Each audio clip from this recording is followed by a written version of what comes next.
اور اس سے ستم بالائے ستم مسلمان جنگ کرے وہ جہاد فی سبیل اللہ ہے.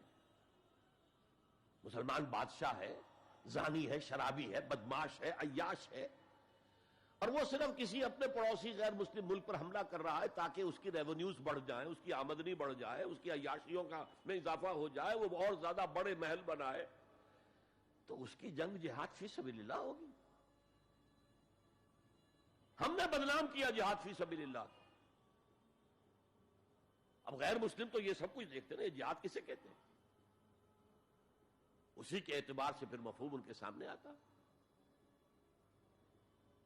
یہ مغالطہ ہم نے ڈالا، اس کے نتائج آج ہم بھگت رہے ہیں. اب سمجھیے مثبت